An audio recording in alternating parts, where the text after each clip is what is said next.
Welcome to the Niche Pursuits Podcast. Are you ready to discover some niche business ideas that actually work? Well, it's time for a motivational kick to jumpstart your next big idea. Here's your host, Spencer Haas. Hey everyone, welcome back to the Niche Pursuits Podcast. I'm your host, Spencer Haas from nichepursuits.com. And today I've got a really great guest interview for you. It's kind of a mystery guest, if you will. His name is Justin, but he preferred not to share his last name. He's not going to share any of his websites. He's really somebody that just likes to work behind the scenes, but he really does have a great business. So I hope you don't mind listening to this interview, even though you can't go check out his products or he doesn't have a blog. He doesn't have anything to pitch or anything like that. He's just willing to share a lot of great free information on how he's built some pretty significant businesses. And as you listen to the interview, you'll hear how significant. I'll share a little bit of information. He has several niche websites. He's making great money from Google AdSense. That's how he got started out. He's also very involved in the apps business. So he's on the Google Android Play Store. And he did share that he's been doing about $1,000 per day in revenue this month. So it's significant business there. And then even larger than that business is his Amazon FBA business that we dive into as well.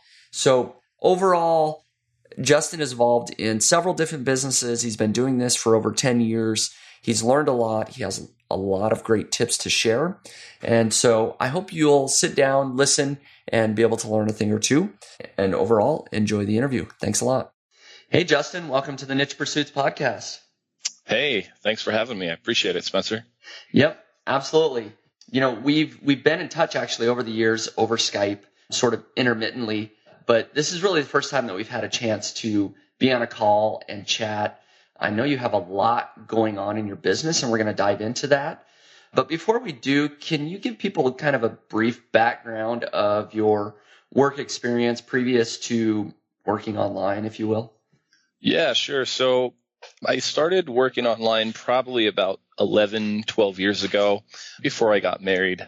I did painting. I've done fire alarm installation. I worked for UPS, a lot of different physical jobs, but I was just kind of at a point where I was like getting tired with doing those manual labor jobs, and I just kind of wanted to get out of it. And I always knew there was a way to make money on the internet. I just wasn't really sure how to do it. So that kind of began my journey, and I just started researching and testing and failing a lot, and here I am now. So what was your first online business venture that at least made a few bucks? I think like a lot of other people, I started learning how to make websites and then wanting to charge people for those websites. Okay. I started with Front Page, and Nice. And I started selling my website services for like $150, $200 for a full website. And meanwhile, I was also attempting to learn how the eBay affiliate program works. So I was creating these little websites in Front Page with eBay affiliate links on them. And I remember when I got my first little commission from eBay, I was so pumped. And I had just gotten married at the time, and I was showing my wife. I was like, look, this actually can work. And I think I might have made like $1.50 or something like that. So that was kind of my first experience there, and a little excitement to kind of move on to the next level. That's awesome. Yeah, no, I dabbled in eBay, selling products on eBay, and I did dabble in the eBay affiliate program as well. And I remember Front Page. Those are kind of the good old days. Yes. We've both come a long way since then. But can you give me an idea of time frame when you actually quit your job and started full-time online, and what you were doing there? Yeah, absolutely. So I had dabbled for a while with trying to learn ClickBank and other affiliate things, and I had gotten sales here and there, but nothing really substantial that I could make a living off of. So after I had learned how to build websites, I learned a little bit about cPanel and hosting. I actually got a job with a large hosting company in Houston, and I won't name them obviously, but you probably know who they are. And I worked there for a while and learned more about the hosting world, learned more about other people that did affiliate things, because I would come across a lot of customers that had affiliate websites and so forth, and people that were really successful. And it blew my mind. But at that point, I decided to really take it a little more serious and learn about blogging. I was obviously already doing a little bit of that, but learning a little bit more about how to rank, how to build sites that people would visit. And at that time, I just started building these really small sites and putting content on them. And I started having a little bit of success. And I think at the point where I was making about $1,500 to $2,000 a month, I decided to call it quits with the web hosting company and go full time. That's awesome. So you took the leap of faith. Did you just keep building out more websites at that point? I did. I expanded upon it, and then I realized that I could really create larger sites with lots of long tail keywords. And just all those long tail keywords added up would accumulate to be lots of clicks for AdSense. And at that point, once everything kind of started clicking, my income obviously jumped up and went from $1,500 a month to around $6,000 or $7,000 a month. And then I kind of floated in that area. And I kind of got into a comfort zone where I didn't really want to work as much. Sure. So I was very comfortable with that $6,000 or $7,000 a month, and just kind of hung around in that dollar amount for a while. Right. I can understand that. I mean, once you start seeing the money come in, and it seems quite passive, Yes. You're just checking your AdSense account, seeing Yes. how many clicks you got. That's the most work you do some days, right? That right there was one of my biggest obsessions. And I don't know, I'm sure so many other people can relate to this that use AdSense. Like, you click that refresh button and you say, okay, I'm only going to check it once an hour, but you end up checking it 4 or 5 times an hour just to see. And sometimes you get those big clicks and you might jump $10, $20. And so you're so excited, but yes, those were good days. Yeah, and so I know even since then you've come a little way. So let's sort of fast forward to what you're doing today. I'd love you to just give us a sense of the different businesses that you're involved with, and if you're willing to share income numbers, people always love to hear that, of course. But share whatever you're willing to share. What are you involved with right now? Sure. So I am currently still obviously making money with AdSense. That's always been a bread and butter piece of mine. So I like it. It's very reliable. You set it up and you can literally almost forget it. You don't have to try to figure out how to get people to click necessarily. So AdSense still does pretty well for me. I have some niche sites out there that do well, and they've been very consistent for a while. But I also started getting into apps about close to almost 2 years ago, maybe about a year and a half ago. That was an area that was a little bit scary to me because obviously, like, the investment seemed like it needed to be pretty large. There was a lot of other sites out there saying that you can just grab source code and throw it up on the Play Store or Apple Store and just immediately start making money. But it seemed to me that if that was happening at some point, there might be a crackdown on that. So I reached out on what is called Upwork now and reached out for some people to do the work for me. And I finally, after a while, got 2 great people. I got a full-time coder and a full-time designer, and slowly built up that business. And it's been doing very solid for me right now, and it continues to grow.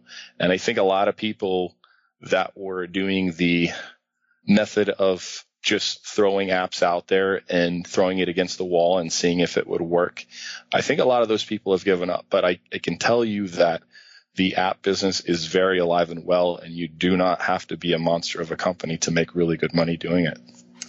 Are you comfortable sharing what kind of revenue that business is generating? Sure, why not? Actually, right now, this month, I finally cracked the $1,000 a day in app revenue. So awesome. So it's been very solid. No, that's good. And I'm going to dive into, I have some additional questions for that, but let's just do a quick overview. I also know you're involved in Amazon, FBA. So tell us a little bit about that. Little bit of a sore spot there at the moment, but I don't mind discussing it.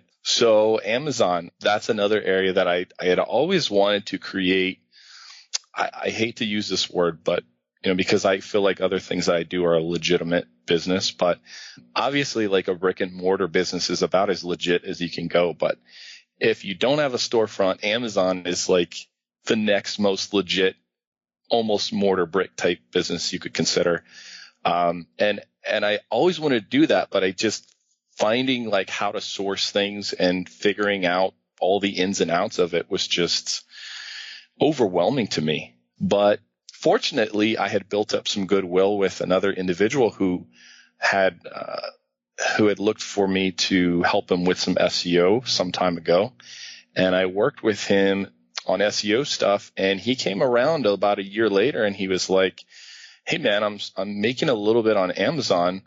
And would like to see if maybe you want to partner because I know you have some marketing skills and I think we could really kill it if we partnered up." So he was my sourcing guy, and he actually lives overseas. So it's a perfect union for us to join in Amazon. So we got together on that and we started pumping out some products.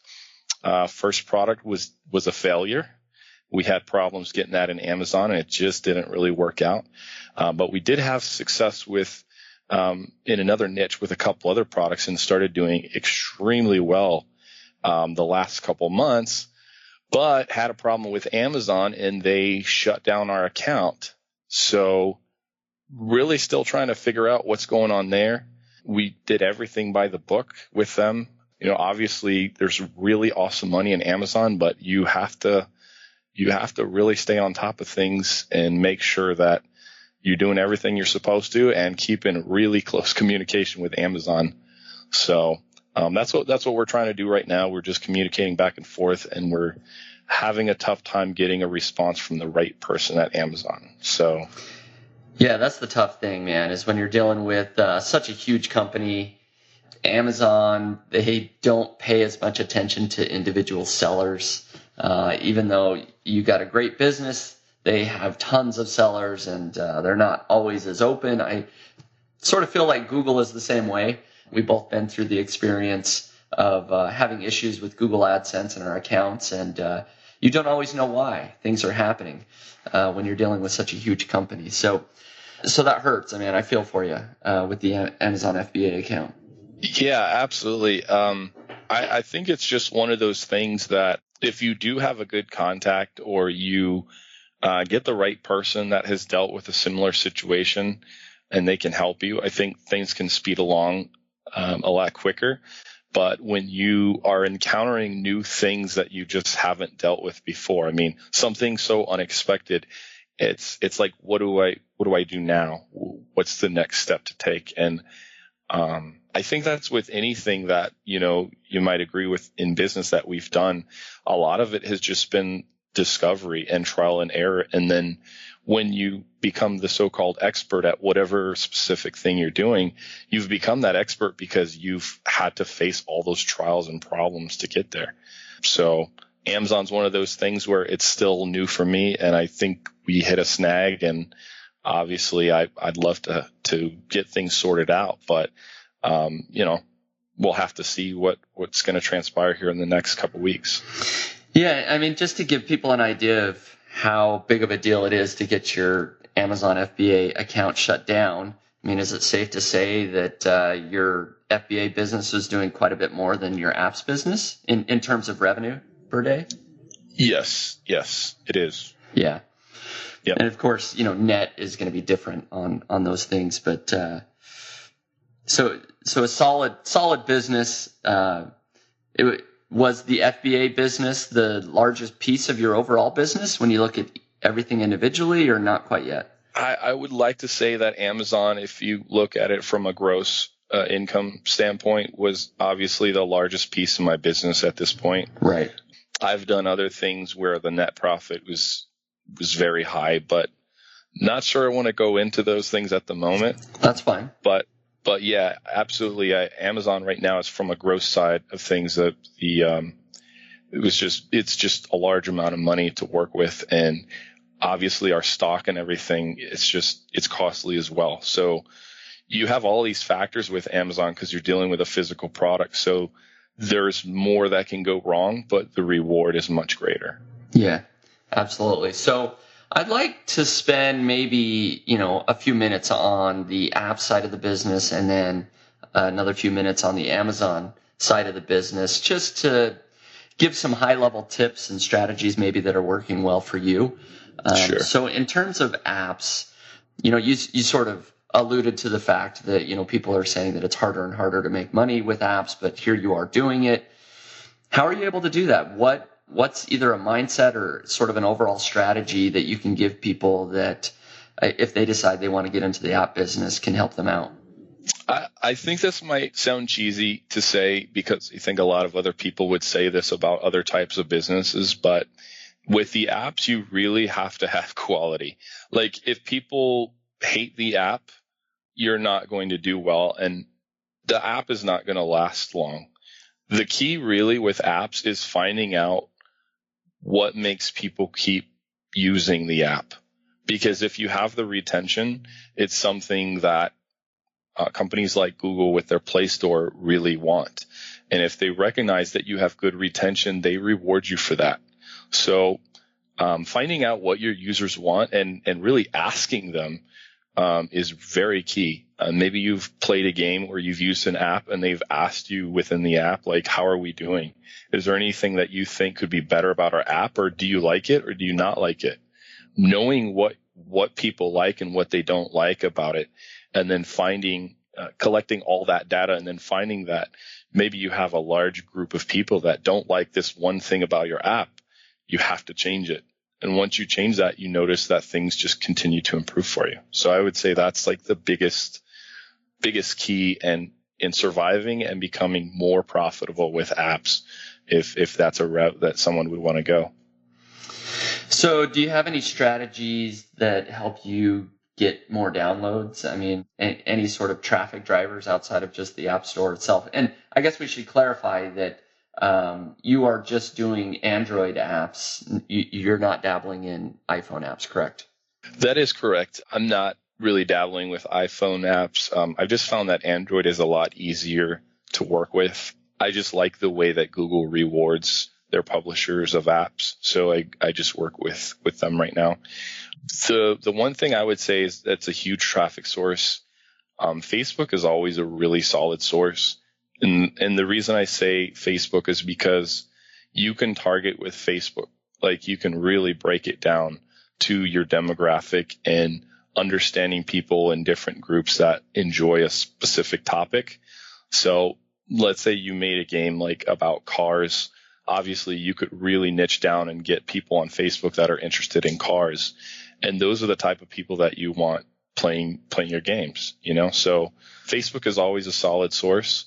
And then, obviously there's other traffic sources that are not as well known that I use that is a little bit of my secret sauce. But yeah, that's Facebook is a really solid place. And I do use that for installs. So. Okay. So what does the funnel look like for Facebook? I mean, are you just driving them to the install page? Is there some other landing page, email, or what does the funnel look like? Yeah, so with Facebook, I literally will just drive them directly to the install page. It's as simple as that, but it's really comes down to just finding people that are interested in that specific topic and then allowing them to see that your app is available for that specific category or topic of what they're interested in. Okay, that makes sense. What sort of, how much do you have to spend per download on average when you're running Facebook ads? See, now that can really vary because I think depending on what your app is about, whether it's a utility app or whether it's an actual game, you're going to find that that's going to vary quite a bit and obviously based on quality and so forth. So, you can easily get that down to the 20, 30 cent range. But, some people probably can get it much better than that. That's kind of like what we're finding at this point with the games that I have. So.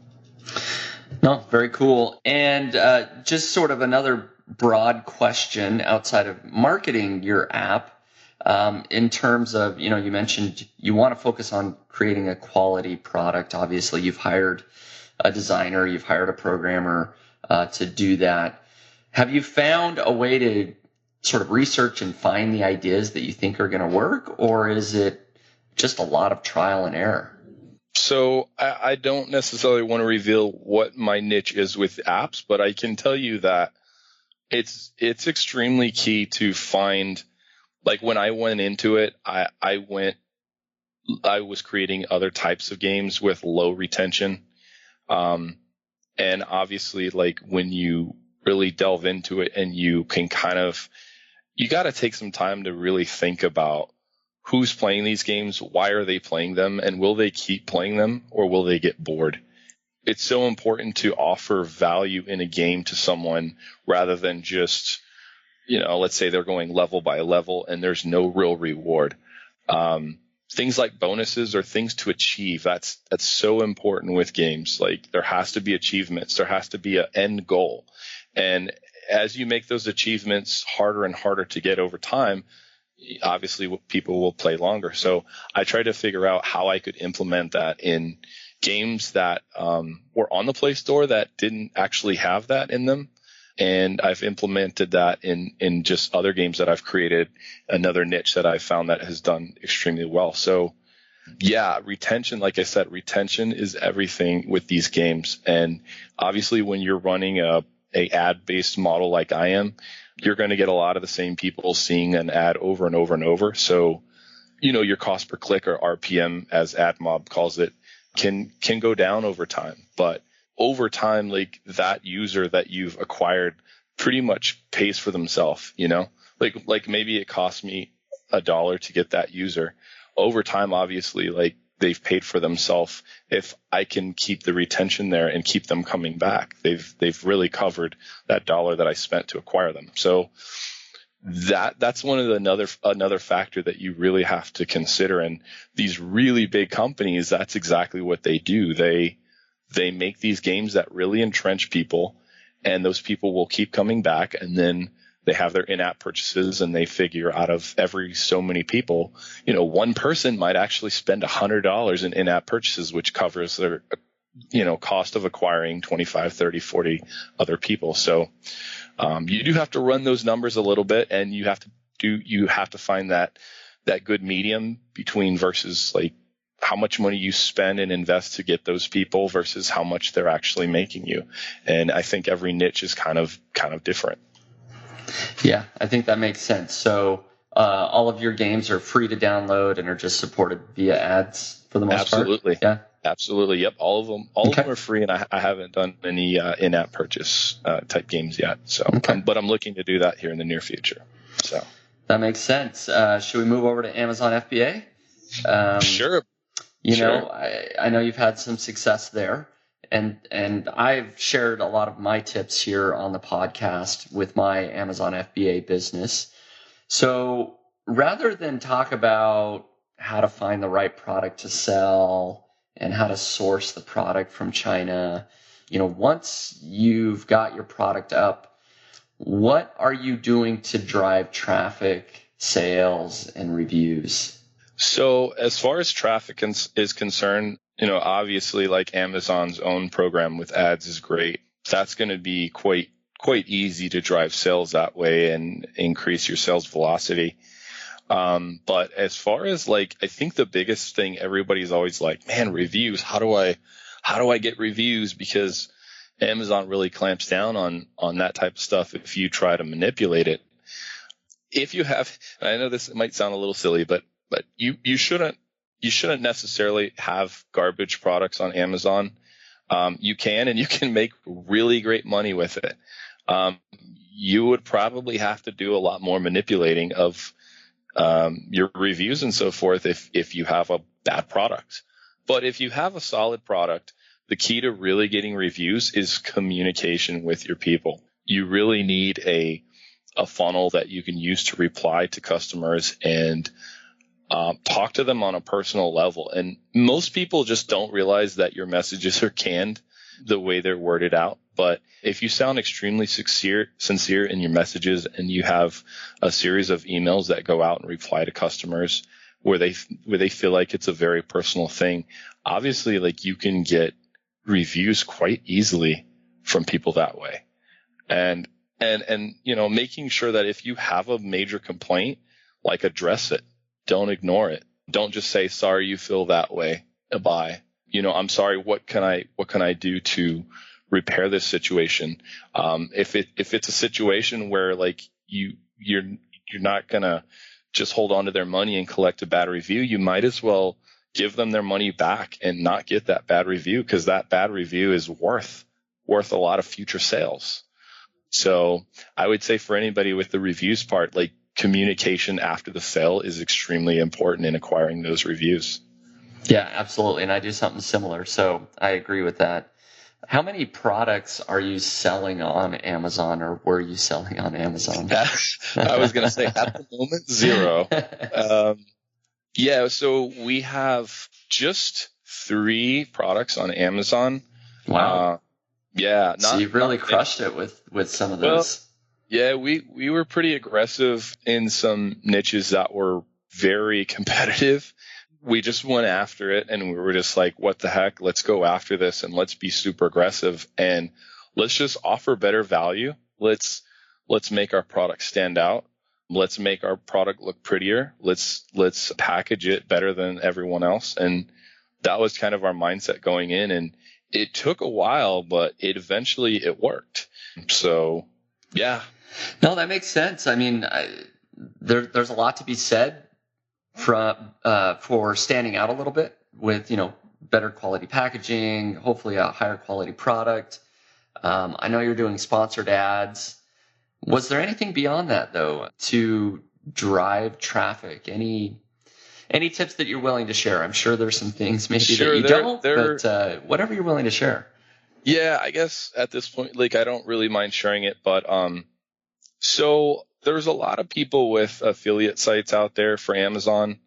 I know there's been discussion about Amazon potentially cutting back on those, on the payouts of those. I don't know how valid that is, but if you're creating an Amazon product and someone has an affiliate site for it, reach out to them.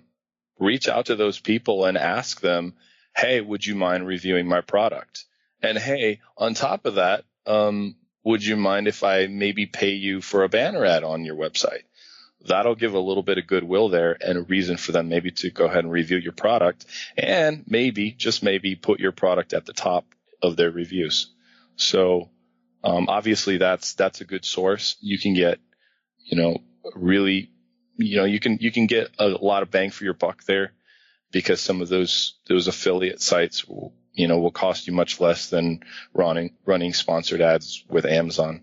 There's always Facebook too. We did a lot of Facebook blasts and so forth and created our own deal page for that. But I would say, just more than anything, like, external sources for getting Amazon sales Amazon really rewards you for doing that type of stuff. So yeah, but sponsored ads obviously is always like a go-to if you just are not creative or if you're a little bit lazy, but you have to definitely have sponsored ads in there mixed with everything else. YouTube is another thing, doing videos and so forth. We put out some videos as well. So I think it's a combination of just doing a bunch of different things all at once to really increase the overall growth. And then eventually you just get rewarded by doing all those things. And then the organic stuff kicks in and you just get a lot of freebie sales from ranking in Amazon. Yeah. No, that makes a lot of sense. It absolutely does. Any other tips that you'd like to share with Amazon FBA? If not, I have, I think, one final question on your business overall. I think at the moment that's about it. Just kind of, hoping that we can get the situation with our account fixed up here in the near future. And I'm sure as I, get more experience with Amazon, obviously I'd have more tips and things. But I think for everybody out there that just is thinking about doing it or has just gotten started, it sucks, but experience is your best teacher in online marketing, Amazon sales, whatever you're doing. Experience is number one, man, and it really makes you an expert at what you do. Yeah, absolutely. So my final question for your business overall, you've got a lot of moving pieces. You're involved in apps and niche sites and Amazon FBA and other things probably that we didn't even talk about. How do you manage it all? I used to be one of those guys. I think I told you a little earlier. I used to be one of those guys that would work 18 hours a day. You can only last so long doing that. You really have to like find good people and trust in those people. Like you really have to delegate and not be scared of it, because if you're a control freak, you're going to burn yourself out, and you're going to have to invest your time to find the right people. And that I think that's where a lot of people get stuck. They're like, man, it's just, it takes so long to find this right person. I've gone through, I've looked on Upwork, or I've looked locally, and I've gone through 3 people and they're clueless as to what I'm doing. How do I find this right person? Like you really have to be after it and keep pushing, because once you find the right person, then the training part comes in, and you can't be lazy about the training. You have to be willing to lose some time, because in the future, that training is really going to pay off for you. So I'd say for me, working with the right people and then investing the time to train the right people so that they know how I would do things, that they do those things now. Even with my app business, I can count on those guys to do things the way I would do them, because I've invested so much time in teaching them. Yeah, that makes absolute sense. And I agree in my business as well.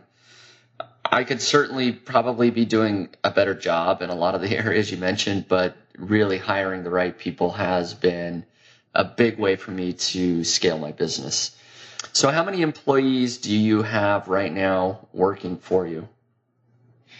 I have about 3 people working for me full time. And then I have like another business partner in another venture. And then I have another guy that works with me on content. And we have some deals going there where, he shares in profits and so forth. So I do like to work out deals like that, because I find that people are more inclined to obviously bust their tail when they have some skin in the game. And the longer term picture, like we both make more money. So, I have different deals worked out with different people. But as far as my app business, I pay a monthly salary to my guys for that. And then, I have a couple of business partners that have different job functions for my other businesses. So, yep. That makes sense. Sounds good. Any final parting words or business tips that you'd like to leave with people? I would say that I've gone through so many different transitions over the past decade of like what I've done, and some of them have been new and scary. Don't get so scared that you don't do anything, and don't overthink everything, because sometimes you just have to jump in and fail a little bit to gain the knowledge to be successful. So don't overthink it. If you've been trying to put together a game plan for a month, maybe you've been trying to put that game plan together for too long. Put it together, execute, fail a little bit. Maybe you will have a huge success the first go round, maybe not, but don't stop. And then once you've failed enough and you know that you're just beating a dead horse, know when to call it quits and to move on to something else. Great advice. Absolutely. So, hey, Justin, thanks. I appreciate you being on the Niche Pursuits podcast. Thank you, Spencer. Yep. And thank you, everybody, for listening.